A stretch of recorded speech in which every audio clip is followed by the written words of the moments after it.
सर्व पत्रकार बांधवांचं मी आभार मानतो।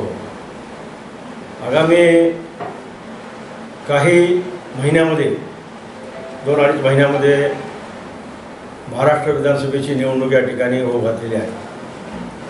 त्या निवडणुकीच्या अनुषंगाने देगलूर बिलोली मतदारसंघ हा शिवसेना उद्धव बाळासाहेब ठाकरेचा बालेकिल्ला आहे। या मतदारसंघात यापूर्वी शिवसेनेचे 3 वेळेस आमदार निवडून आलेले होते। एक वेळेस नगरपालिकेवर शिवसेनेचा भगवा ध्वज नगराध्यक्ष झालेला होता। पंचायत समितीवर 2 वेळेस शिवसेनेचे सभापती विराजमान झालेले होते। कृषी उत्पन्न बाजार समितीवर शिवसेनेचा सभापती या ठिकाणी निवडून आलेला होता। म्हणजे प्रत्येक क्षेत्रात या ठिकाणी शिवसेनेचे लोकप्रतिनिधी निवडून आलेले होते।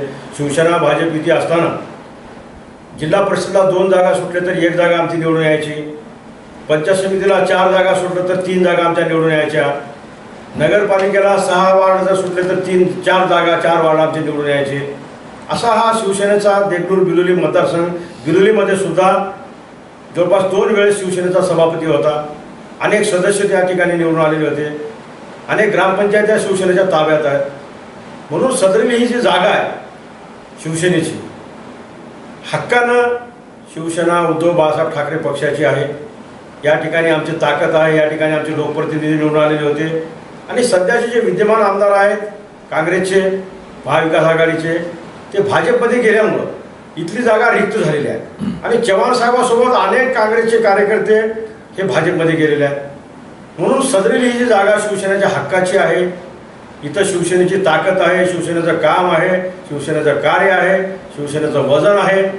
म्हणून सदरील जागा ही येणाऱ्या विधानसभा निवडणुकीमध्ये महाविकास आघाडीमध्ये शिवसेना उद्धव बाळासाहेब ठाकरे पक्षाला ही जागा सोडण्यात यावी असं मागणी करण्यासाठी आम्ही शिष्टमंडळ देगलूर बिलोली तालुक्यातलं शिष्टमंडळ नुकतंच मुंबईला जाऊन त्या ठिकाणी मातोश्री येथे उद्धव बाळासाहेब ठाकरे साहेबांना, शिवसेना नेते खासदार संजय राऊत साहेबांना, शिवसेना नेते खासदार मान्य श्री विनायक राऊत साहेबांना, शिवसेनेचे जिल्हा संपर्क नेते मान्य श्री बबनराव थोरात साहेबांना, शिवसेनेचे जिल्हा प्रमुख बंडू खेडकर साहेबांना, एकनाथजी पवार साहेबांना, अशा अनेक शिवसेनेच्या दिग्गज नेत्यांना या ठिकाणी आम्ही देगलूर बिलोली तालुक्याच्या सर्व पदाधिकाऱ्यांनी, शिवसेना युवा सेनेच्या पदाधिकाऱ्यांनी त्या ठिकाणी लेखी मागणी या ठिकाणी केलेली आहे की सदरील जागा शिवसेनेला सोडण्यात यावं, शिवसेना उद्धव बाळासाहेब ठाकरे पक्षाला सोडण्यात यावं अशी आमची मागणी त्या ठिकाणी केलेली आहे। आणि पक्षाच्या वरिष्ठांनी सुद्धा आम्हाला त्या ठिकाणी शब्द दिलेला आहे की कोण्या परिस्थितीमध्ये सदरील जागा हे शिवसेना उद्धव बाळासाहेब ठाकरे पक्षाला राहील असं अभिवचन त्या ठिकाणी दिलेलं आहे। त्यामुळे आम्ही या ठिकाणी देगलूर तालुक्यामध्ये शिवसेना सदस्य नोंदणी मोहीम, ज्या ठिकाणी कार्यकर्ता सक्षम नाही त्या ठिकाणी कार्यकर्ते तयार करणं, जिथं शाखा प्रमुख सक्षम नाही तिथं शाखा प्रमुख तयार करणं, भगवा सप्ताह पाळणं असा आम्ही या ठिकाणी उपक्रम या ठिकाणी चालू केलेला आहे। म्हणून येणारी जागा ही 99.99% 1% फक्त 1 पॉईंट, राजकारणामध्ये एका पॉईंटनं काही होऊ शकते पण 99% पॉईंट सदरील ही जागा शिवसेना उद्धव बाळासाहेब ठाकरे पक्षाला सोडण्याची विनंती केल्यानुसार ती सुटण्याची शक्यता नाही। 101% हे फायनल झालेलं आहे। म्हणून मी या ठिकाणी आपल्याला विनंती केलेली आहे। नमस्कार, मी नागनाथ गोविंदराव वाडेकर, राहणार कावळगाव तालुका देगलूर येथील मी कायमचा रहिवासी आहे।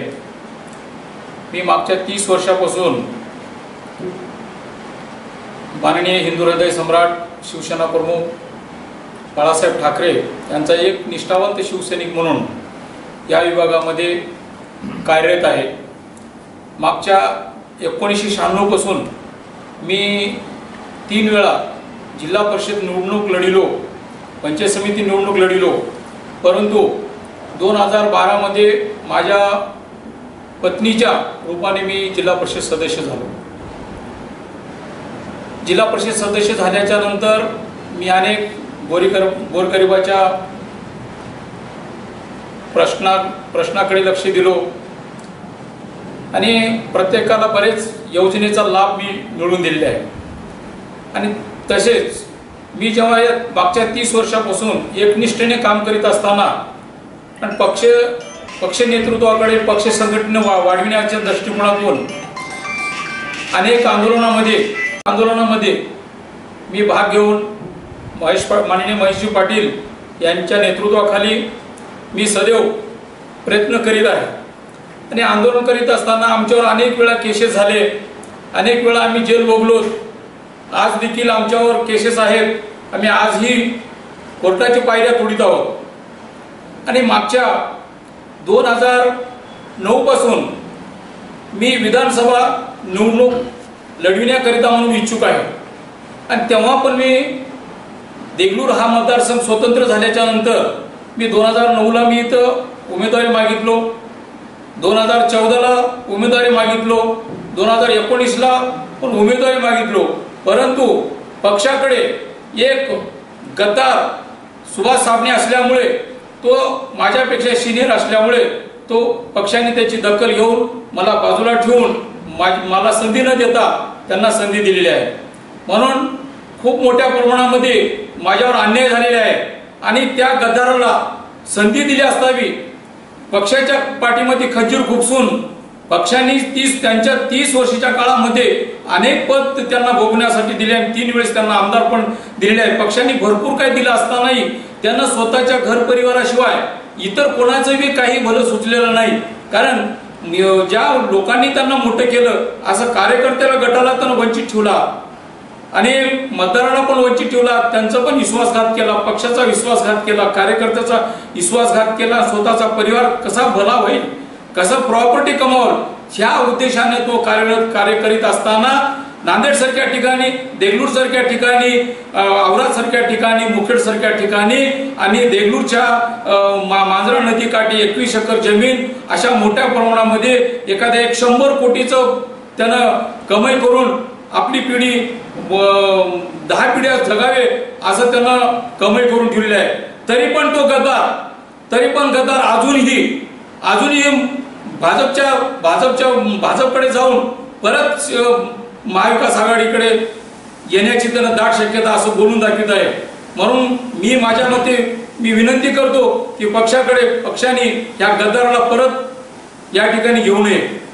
घेऊन होणारा जे कार्यकर्त्यावर जे अन्याय झाला आणि जे काही मतदारावर जे अन्याय झाला, हे अन्याय परत लादू नये अशी मी पक्षाकडे विनंती करतो. आणि येणाऱ्या विधानसभेमध्ये मी एक इच्छुक उमेदवार म्हणून समोर येत आहे. जर मला पक्षाने संधी दिलं तर मी 100% निवडणूक लढविण्यासाठी सर्व ताकदीनिशी इथं तयार आहे.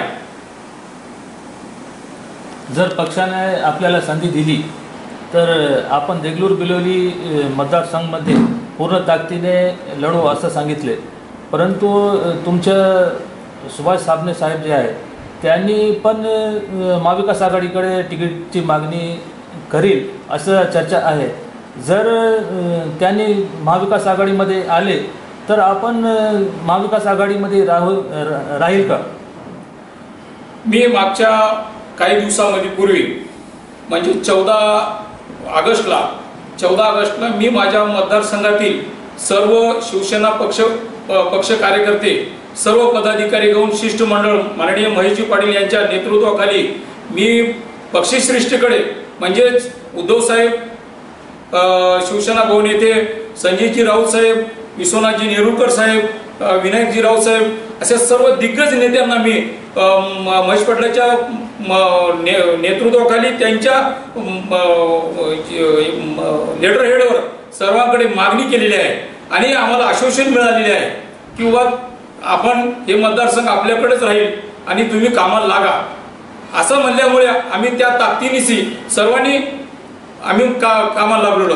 आणि एक सांगायचं म्हणलं तर मी अतिशय गरीब आहे, मी झिरोमधून येत आहे आणि माझ्या पाठीशी माझ्याकडे हजारो शिवसैनिक तर आहेतच आहेत, पण माझी मित्रमंडळी आहेत. माझ्याकडे पैसा नसतानाही मला सर्व मित्रमंडळांनी पैसा जमा करून देत आहेत. जे काही खर्च लागेल ते त्यांनी करणार आहेत, मला माझ्यावर खर्च देखील पडणार नाही. म्हणून मी या ठिकाणी मी सर्व ताकदीनिशी तयार आहे.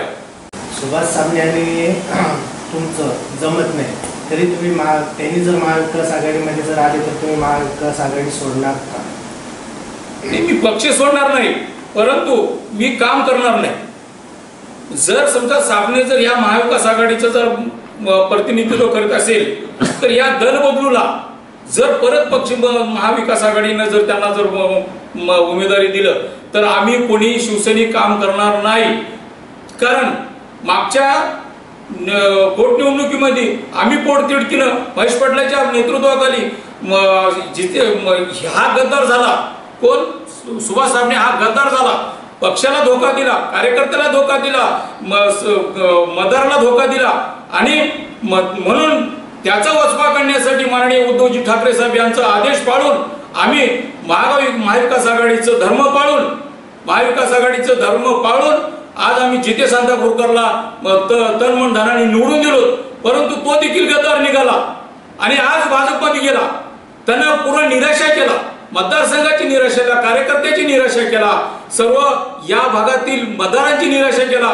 या गद्दाराला तर 100% आम्ही धडा शिकू. त्याबरोबर सुभाष साबणेला देखील धडा शिकू. आम्ही या दोघांचं बी काम करणार नाही. सुभाष साबणे तर म्हणतायत की भाजपतर्फे माझं तिकीट फायनल आहे आणि जर मी इथं फायनल तिकीट घेऊन आल्यानंतर शिवसैनिकही माझ्या पाठीशी राहतील असं मतदारसंघामध्ये त्यांनी सध्या प्रचार सुरू केलेला आहे.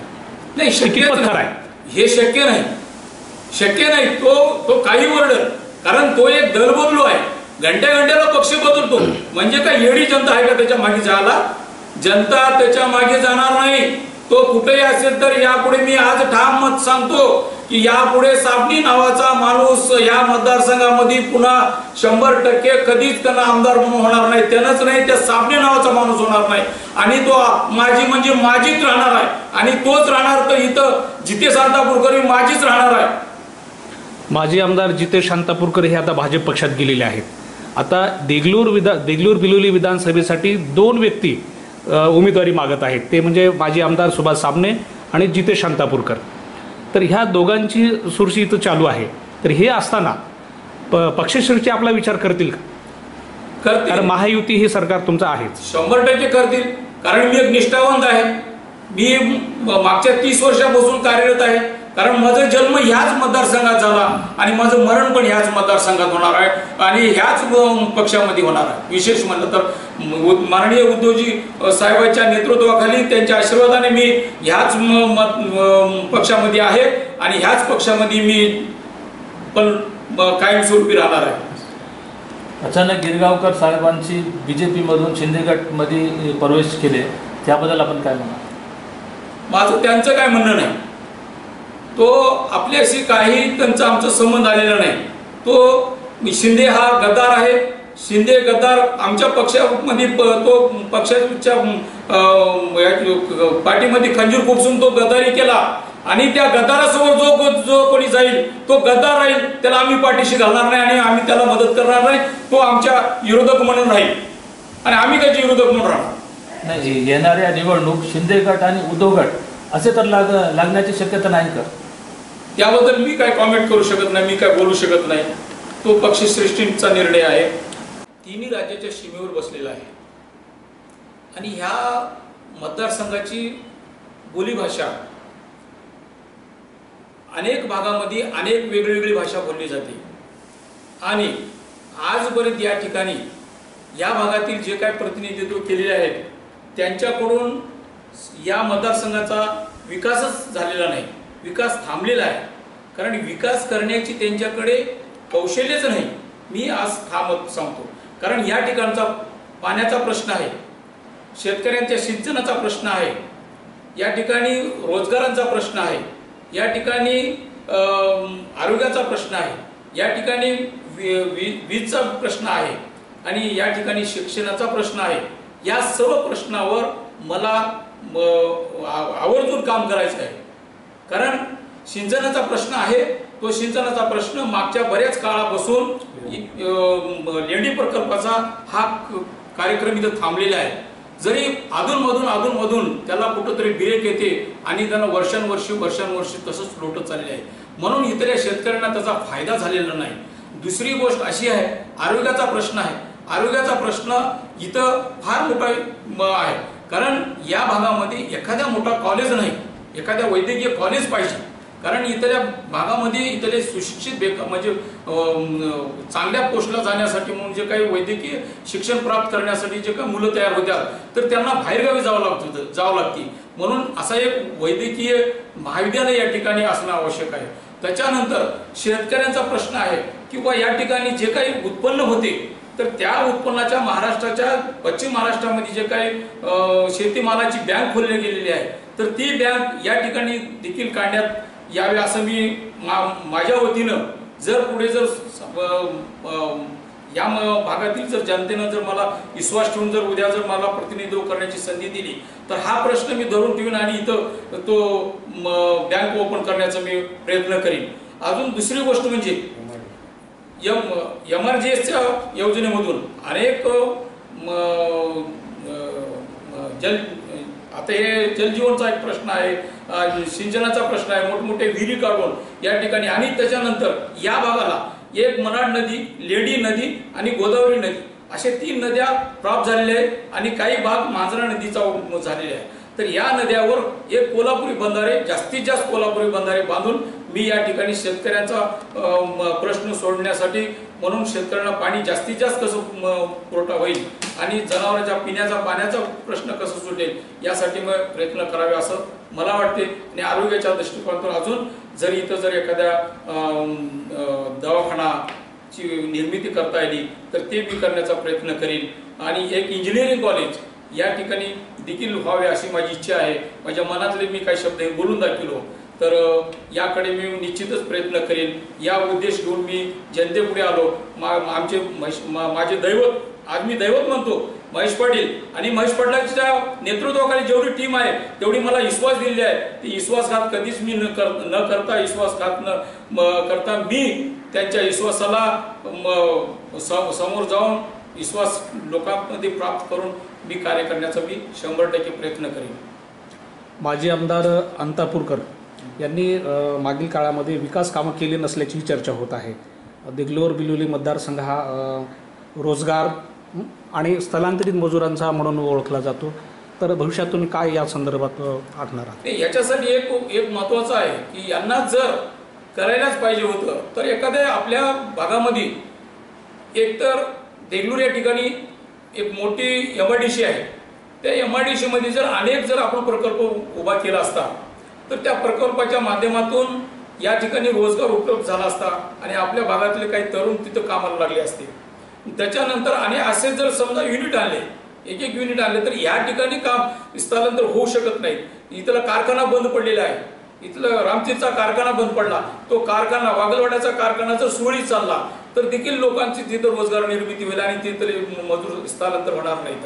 हे जर दूरदृष्टी आणि त्याच्यानंतर इथे सूतगिरणी आपली हे जे युनिट आहे हे युनिट जर चालू जर राहिले असते, जर चालू होऊन जर रोजगार उपलब्ध झाला असता तर इथले लोक इथले रोजगारी बेरोजगार बाहेरगावी गेले नसते आणि त्यांना रोजगार उपलब्ध झाल्यामुळे त्यांचे कुटुंब स्थलांतरित झाले नसते असं मला वाटते.